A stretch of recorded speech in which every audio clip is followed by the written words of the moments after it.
Ito po muli ang inyong diesel doctor at magdadala ngayon ng isang kaalaman na may kinalaman po sa fuel system. Specifically, it is about fuel system layout. Ano po ang sinasabi kong fuel system layout? Ang conventional fuel injection system o yung ating traditional fuel injection system layout ang ipapaliwanag ko po. At ang isa po ay ang ating electronic control diesel layout system, which we are very popular known as CRDI or Common Rail Diesel Injection or Electronic Common Rail Diesel Injection. Yun po ang aking mga ipapaliwanag ngayon at ipapaliwanag ko rin po kung paano gumagana ang isang conventional injection pump, ano-ano ang mga pyesa niya, ano-ano ang mga functions niya, at paano po siya gumagana.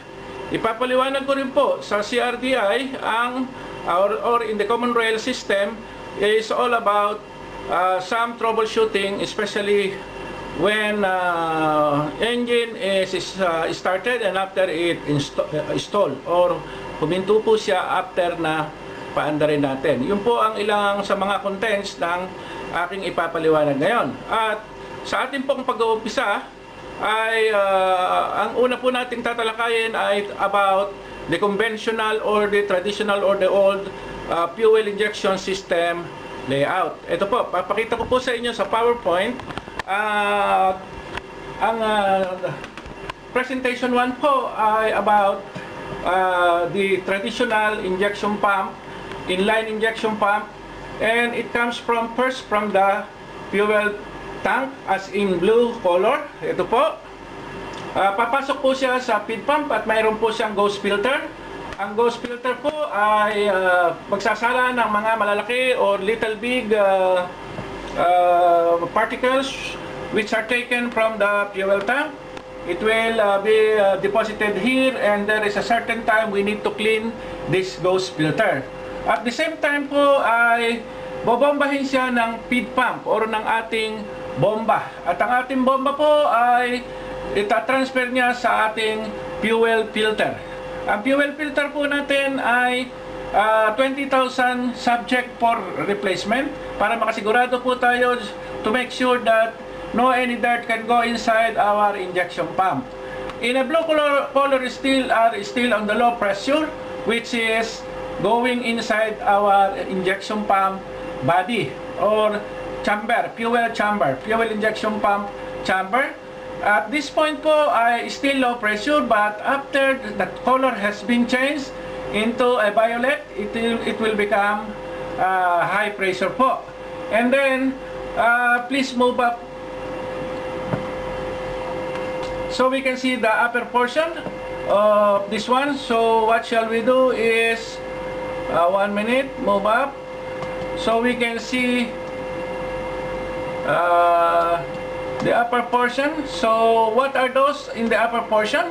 Are injection pump fuel pipe. Ito po, injection pump fuel pipe, and high pressure na po siya. Then this is our fuel filter, which is still low pressure. This is low pressure, this is low pressure. These are fuel feed pipe only, and this is suction pipe. This is feed, this is suction, and this is our feed pump or your bomba po natin. This is our injection pump assembly. At the same point, there is two valves in the diesel chamber. Ang isa po ay ang papasok. It is in. Wala pong check valve dito. There is no any check valve here because this is just going inside the chamber. And but on the other end, there should be a check valve that control high pressure to maintain 2.8 bar of fuel inside the fuel chamber or in the fuel gallery, so that there will be enough fuel to go on the high pressure pipe when the plunger inside will pump fuel. And why this line is green? Bakit po green ang color dito sa line na ito? Because this is a return. The return from the fuel gallery will go to pass by with the return of the injector or the nozzle. At the same time, this will go out back to the fuel tank. The blue color is suction and this green is return. So And that's why we call this leak of pipe or return pipe. Fuel injection pipe, fuel feed pump, yes, that is correct. Injection nozzle are these four. One, two, one is inside, and then four. Injection nozzle. And according to the code, the blue one is supply fuel, and the green one is leak of fuel or return fuel. Yun po yung layout ng ating conventional inline pump.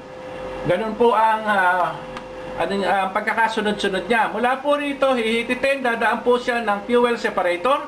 Ano po ang trabaho ng fuel separator? Is to clean, to collect moisture from the diesel so that it will not go inside in the injection pump chamber. So, masesettle po rito ang moisture or in short, water. Yun po, ano? Ito naman po ay to collect all dirts. Ito rin po ay to collect little big dirts coming from the fuel tank. Strainer po ang tawag dito. Dito po ay fuel filter. Ito po ay water separator. Okay.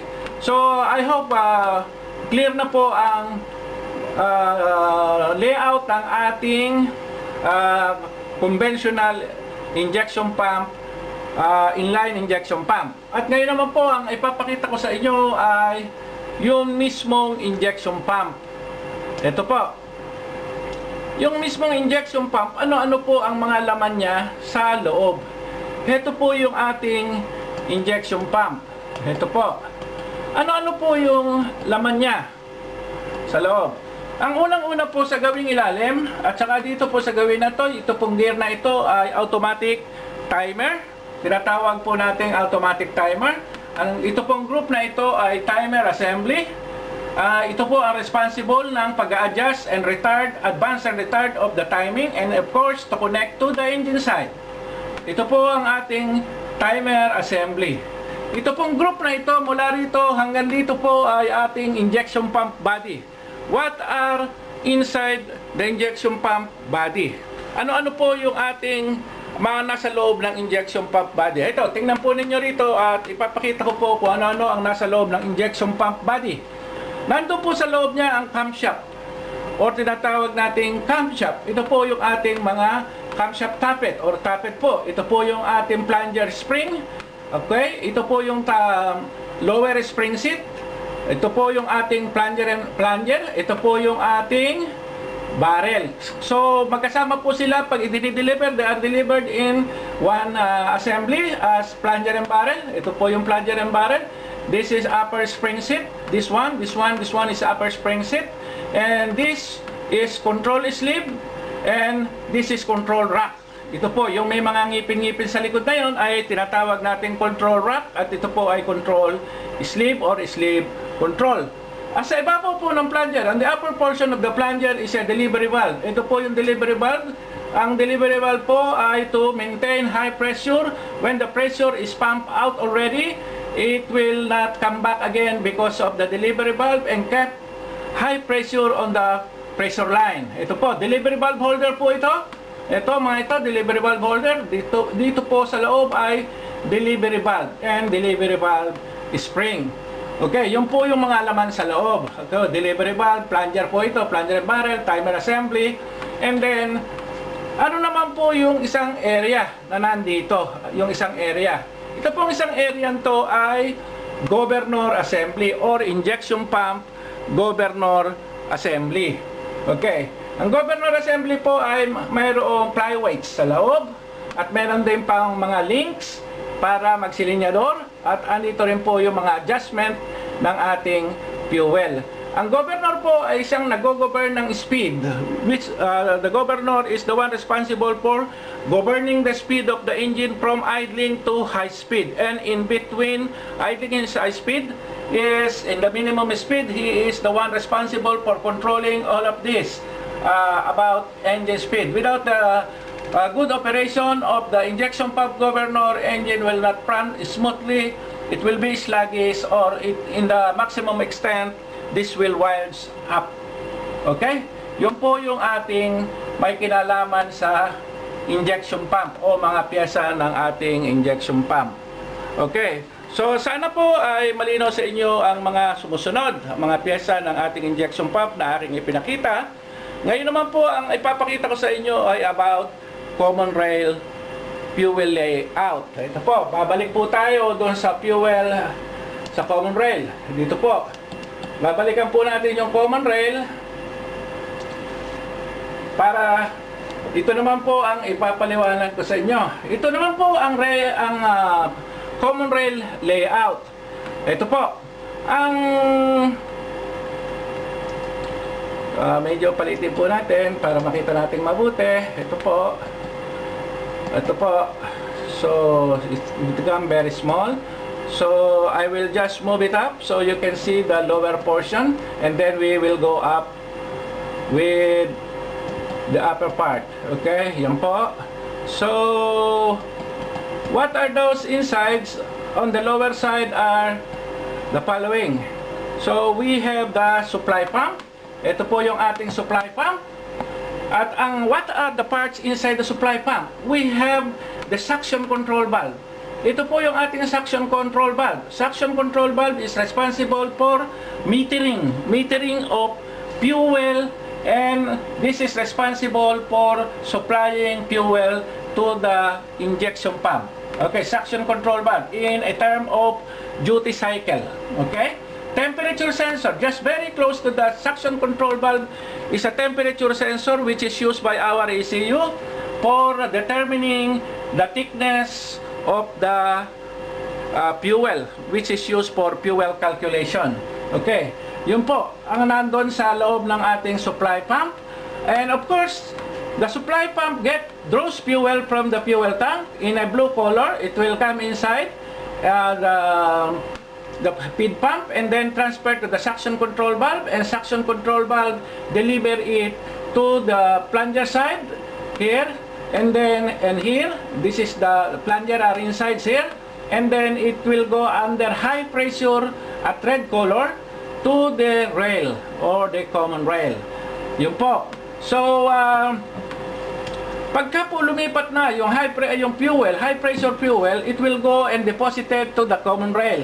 Ano po ang mangyayari doon sa common rail pagka nando na siya? Ito po, ang common rail, that's why the name is common rail. It will distribute into the number of cylinders. Say for example, it is a 4-cylinder. It will be distributed to the 4 fuel high pressure pipes, which is in accordance with the order of the ECU in terms of firing order 1, 3, 4, 2 in firing order.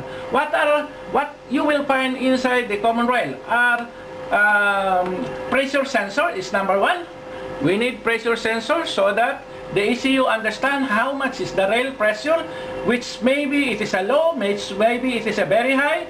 Then ECU will understand and do something for its calculation. What is a pressure limiter? A pressure limiter is a manual valve in which at 2,100 bar it will automatically open, and for safety of the common rail and other parts of the common rail system not to burst.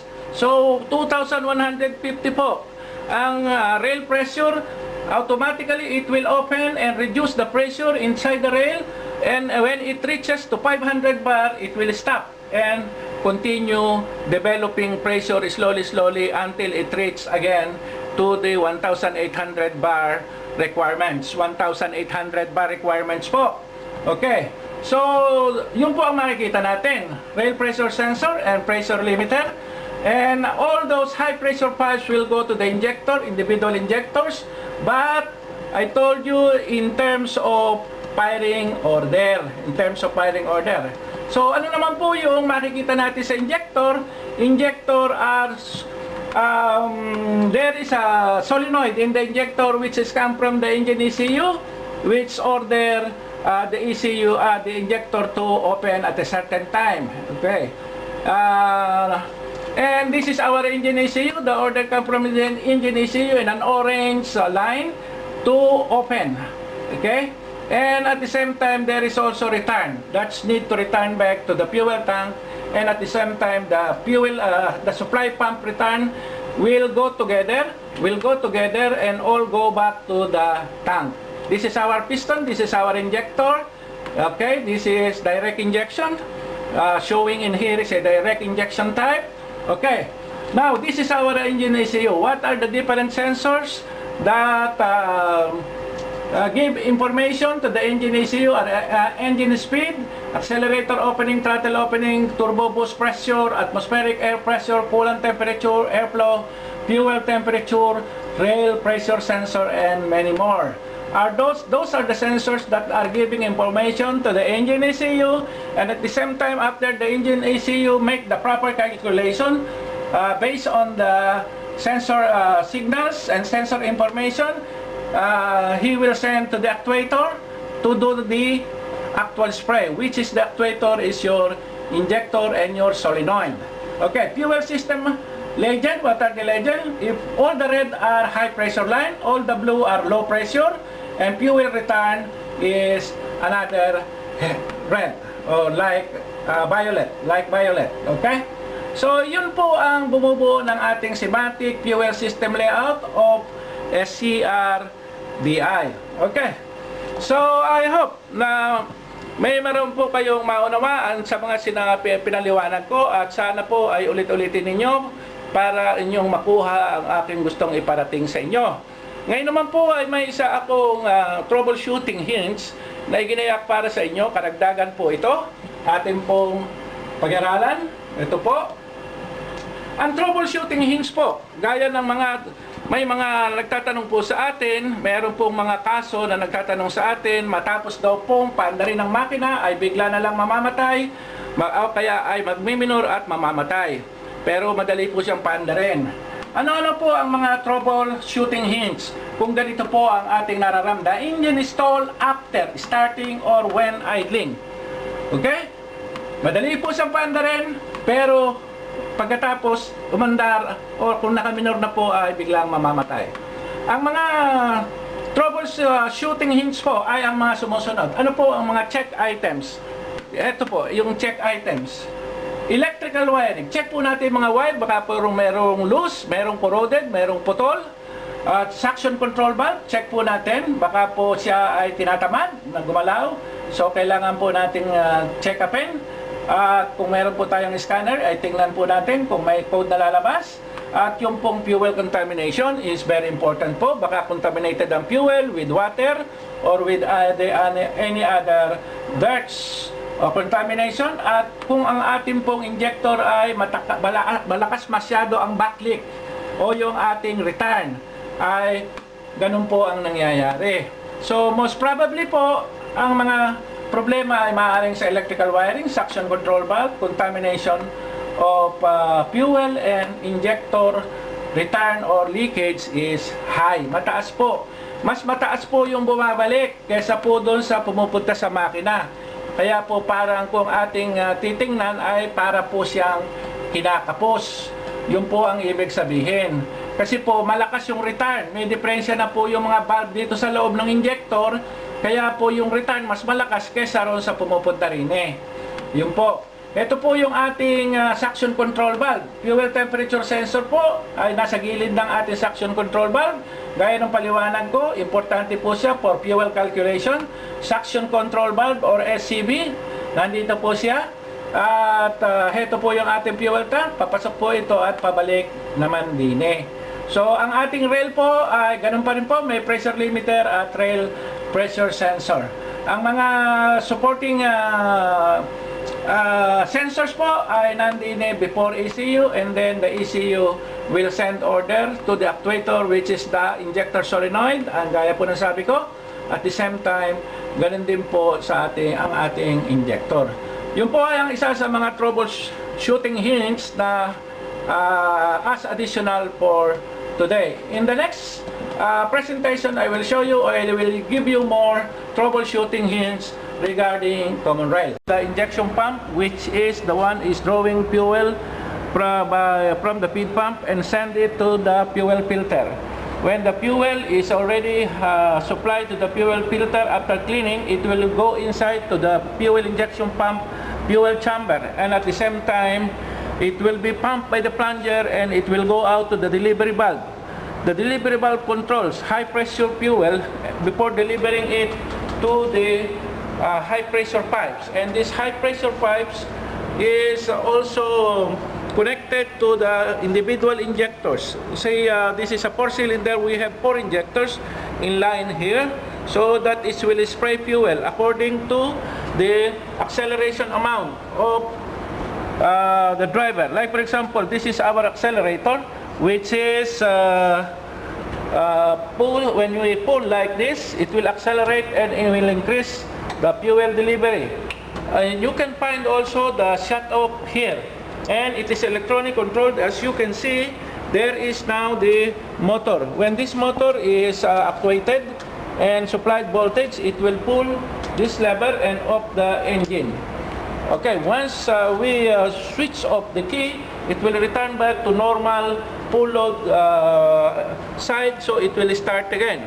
Okay, as part of the injection pump system, okay, we can see the governor in this area. This is the main body of the injection pump. This is the feed pump assembly. This is a timer assembly which regulates timing and advanced recharge timing during high speed and low speed operation. Okay, as we do it, we make a fuel filter at the same time. This is fuel separator at the same time, and collecting filter waters and some moisture in the downside, but at the same time this is your filter at the same time. We can use this as priming fuel. As you can see, this is running now. Fuel is running from here going to the high pressure side of the injection pump. Okay, so now we will try to start the motor like this one. Okay, 1 minute. So it is too much heavy now because the fuel pressure is loaded. Okay, we'll try one more, and loaded now fuel. That's why it is very heavy. Motor cannot turn it. Okay, okay, this place. Okay, okay, one more. You see now the pump is running and the fuel is coming out. As you can see from the injector, it is coming there. All the fuel are there. Okay. We see the accelerator here. This is the accelerator. I will put the accelerator. Then fuel will be like this. So this means, and at this condition, this is idling. The fuel is automized. When we increase the engine speed, or when we put the accelerator like this, you will see that the fuel are automized properly. From this side, you will find also the return. Yes, coming back to the fuel tank. Yes, injector return and fuel injection pump return will go now to the injector, to the fuel tank from below. Okay, you see, I will accelerate to maximum, and the maximum is very high, like this. Okay? And during idling, it will regulate the fuel delivery in this area. Okay, so if you see, based on our first presentation, it is not yet completely modified like this. Now, as our Kaizen project has been completed, we want to show you again. That's why we do this next video, because this is the final completion of our Kaizen project, which is we get from our scrap, injection pump, filters, everything for the parts again from the scrap, and put it as for our ready material. So, thank you very much, friends. Sana po ay may natutuhan kayo sa mga ipinaliwanag ko ngayon at sa inyong panonood ng video kung paano ko po ginawa at paano ko pinakita sa inyo ang schematic layout ng isang conventional fuel injection pump system, at ganoon din po ang isang common rail. Ay may napulot po sana kayo o may natutuhan po sana kayo. Para po doon sa ating mga subscriber ay Inaanyayahan ko po kayo na mag-subscribe at ganun din po ay panoorin ang ating mga video at ipagpatuloy po ninyo ang pagtangkilik sa ating channel.